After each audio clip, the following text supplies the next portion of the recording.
Ang nakaraan, hindi inasahan ni Mitch na ganito ang mangyari sa kanyang buhay. Ang pagpanggap bilang ina sa mga batang kambal. Tila sa tuwing nakakausap niya mga ito ay gumagaan din naman ang kanyang loob sa mga ito. Pero nagulat siya noong nalaman niya mula sa iba na hindi rin pala tunay na anak ni Jared Rodriguez ang mga batang iyon. Ngunit ramdam ni Mitch na merong bagay na kailangan niyang malaman sa pamilyang ito. Matapos ng klase ay tuluyan na ngang umuwi ang kambal kasama itong si Mitch. Gaya ng totoong ina ay gusto ng mga bata na magkatabi silang lahat matulog. Ngunit hindi pumayag itong si Jared dahil makasama nila sa isang kwarto itong si Mitch. "Dad, please. Gusto namin si Mami na makasama. Pati ikaw sa kwarto para maging buo na tayo." Sam, Justin, alam niyo naman, pumayag lang ako na magtrabaho dito si Mitch para maging masaya kayo, pero hindi nakasama sa usapan natin ngayon na pati siya matutulog sa kwarto natin. Kaya naman sa kanya. "Mom, please. Pumayag na po kayo. Kahit ngayong gabi lang. Maranasan na namin ni Justin ang buong pamilya natin." Sige, bakit hindi? Pwede naman siguro, sir. Total, malaki naman itong higaan. Sa gitna lang silang dalawa. Wala naman pong problema sa akin. Ang mahalaga ay masaya ang mga bata. "Sige Dad, pumapayag na si Mami. Yes, wakas." Hay, kayo talaga ha. Inaabuso nyo ang kabaitan ni Mitch sa inyong dalawa. Baka isang araw niyan ay bigla na lamang siyang umalis dito dahil sa kakulitan niyong dalawa. Nako, Sir Jared. Wala po yun. Natutuwa nga akong magkasama silang dalawa. Mami, Daddy, good night na po.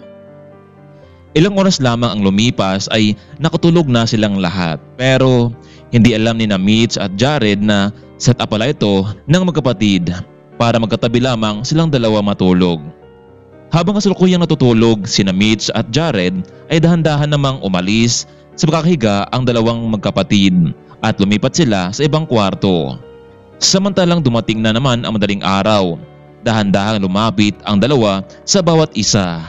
Dahil wala nang harang ang kanilang gitna, kaya naman ay hindi na napigilan ng dalawa na magyakapan. Kinabukasan ay pagkamulat ng mga mata nitong si Mitch ay nakayakap sa kanya itong si Jared, kaya naman ay bigla na lamang siyang napabalikwas ang babae dahil sa pagkagulat nito. "Ano ba yan? Bakit naman sumigaw ka, Sam, Justin? Masyado pang maaga para bumangon."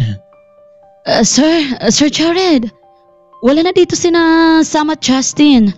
Baka iniwan nilang tayong magkatabi kagabi. At teka lang, may nangyari ba sa atin, ha? Sabihin mo. Siguro, baka meron. Ano? Hindi to maaari. Mitch, relax ka lang. Wala nangyari sa ating dalawa. Ikaw ano? Ano bang naramdaman mo?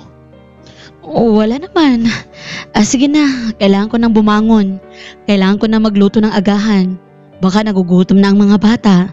Baka hindi mo pa ako susweldohan dahil sa pinabayaan ko ang mga anak mo. Wow, yan ang gusto ko sa babae. Malaga, sana meron din mag-alaga sa akin. Bumangon na itong si Mitch at agad na nagtungo sa kwarto ng mga bata. Sam, Justin, good morning. Tara na, bumangon na kayo. May pasok pa kayo sa school. Good morning din po sa iyo, Mami. Kumusta na po ang tulog ni Daddy? Kayo ha? Siguro, pinaplano niyong dalawa ni Justin ito. Hindi naman po sa ganun, Mami. Gusto kasi namin ni Justin na hindi ka na umalis sa aming paningin. Ayaw naming muli kayong mawala sa paningin namin. Hay, kayo talaga. O sige na, bumangon na kayo at maligo. Pagkatapos kumain at pagkatapos ihatid ko na kayo sa paaralan. Sige po, Ma'am. Maligo na kami ni Justin. Bumaba na itong si Mitch at nagtungo sa kusina para magluto. Nagluto siya ng kakaibang pagkain na paniguradong magustuhan nila. Naku, Mami, ang sarap po ng luto niyo. Ngayon lang po ako nakatikim nito eh. Salamat, Justin. At nagustuhan mo. Siya nga pala, Sam, Justin. Pagkatapos ng klase niyo ay susunduin ko kayong dalawa, pati ang mami niyo. Kailangan nating lumabas paminsan-minsan para naman ay maging masaya kayo, pati ang mami niyo. Naku, Dad, Yan ang the best para sa ating pamilya, Dad, na magbading tayo. Matapos nilang kumain ay nagtungo na nga sila sa paralan para ihatid ang kambal. Unang bumaba ng sasakyan itong si Jared at binubuksan ang kanyang dalawang anak. Sumunod naman, inalalayan niya na makalabas itong si Mitch sa sasakyan. Daddy, papasok na po kami. Mag-ingat po kayo. Sige mga anak, mag-aral kayo mabuti. Mitch, ikaw na bahala sa kanila. Mamaya ay susundin ko kayo dito, maliwanag ba? Sige po sir. Ako na po ang bahala sa kanila.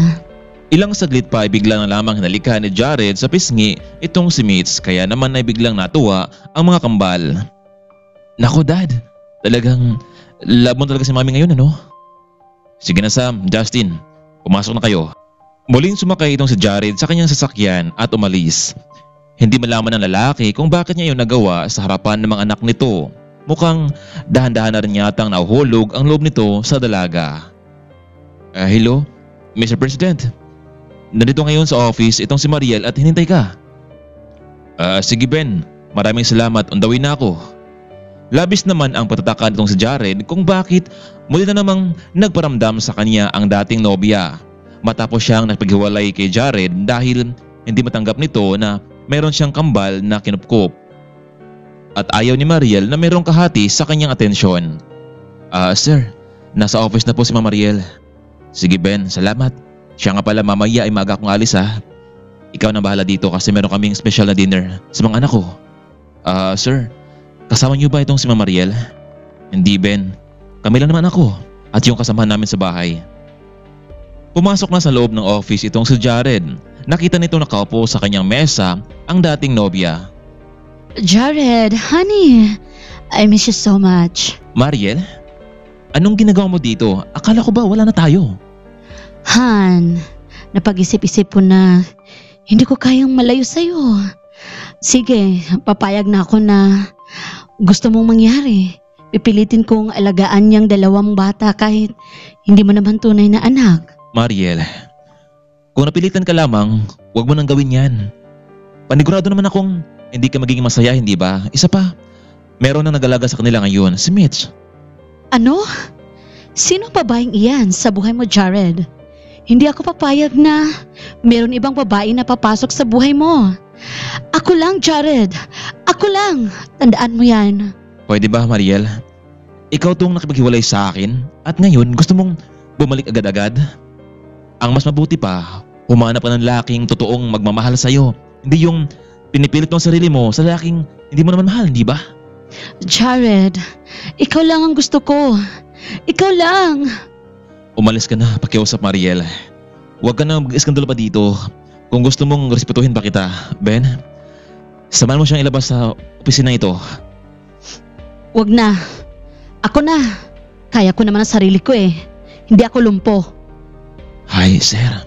Talagang patay na patay sa'yo itong si Mama Mariela. Alam mo, Ben, kahit maganda pa siya, pero kung ang ugali naman niya ay hindi maganda, wala mangyayari. Hayaan mo, sir. Makakahanap ka rin ng babaeng para talaga sa'yo, yung totoong magmamahal sa mga bata at sa'yo. Oo, Ben, mukhang nakita ko na siya. Kung ganun, sir, kailan naman siya makikilala? Siguro balang araw, Ben, ipapakilala ko siya sa kumpanyang ito. So paano? Ikaw na munang bahala dito. Tawagan mo lang ako kapag meron kang kailangan ha. Sa mga oras na ayon ay umalis na rin etong si Jared para puntahan ang kanyang mga anak. Samantalang habang naghintay naman etong si Mitch, bigla siyang nagulat dahil nasa kanyang harapan ngayon ang kanyang Mami Vivian. Ma'am, paano mo ako natuntun dito? Mitch, ano ba tong kaguluhang pinasok mo? Nagtatrabaho ka bilang yaya sa mga bata? Hindi ka ba kontento sa trabahong opisina na mas malaki pa ang sahod at makasama mo pa ang magiging fiancé mong si Derek? Kaya tara na, bumalik ka na sa atin. No ma'am, nakapagdesisyon na ako. Hindi na ako papasok sa kumpanyang yon dahil hindi ako masaya. Mitch, huwag mo sanang kalimutan na kung hindi dahil kay Derek, hindi natin mababayaran ang lahat ng bill sa ospital mo. Ma'am, mababayaran ko naman si Derek sa lahat ng pagkakautang natin sa kanya at Kaya ko yun. Pero isang bagay ang hindi ko kayang kalimutan. Kung bakit namatay ang kambal kong anak. Pero hindi ko man lang sila nakita sa huling pagkakataon. Mitch, kailangan ko pa bang ulit-ulitin sa'yo na matagal kang nagising? At ang sabi ng doktor, kailangan nang ilibing ang mga sanggol. Kahit na ma'am, ina pa rin nila ako. Karapatan ko pa rin makita sila. Kahit man lang sa huling pagkakataon. Hindi ako sasama sa iyo, ma'am. Ma'am, dito ako masaya. At kung tungkol naman sa pagkakautang ko kay Derek, binayaran na siya ng amo ko. Kaya wala na siyang karapatan para guluhin pa niya ako. Pagsisihan mo ito, Mitch. Ma-realize mo rin na mali itong pinili mo. Maya-maya lamang ay umalis na rin itong si Vivian. Sakto naman ang pagdating nitong si Jared. Nakita niyang umiiyak itong si Mitch. Mitch, bakit? Ano nangyari sa'yo? Bakit ka umiiyak? Wala lang to, sir. May naalala lang ako eh. Sabihin mo sa akin, baka makatulong ako sa'yo. Dito na kaya sasabihin ni Mitch ang katotohanan sa kanyang pagkatao. Malaman na kaya ni Jared na may anak na itong si Mitch pero sa kasamaang palad ay pumanaw din ang mga ito. Kaya mga kaibigan, huwag na huwag natin kaligtaan ang mas nakapanabik pang kwento sa ating part 3. Abangan!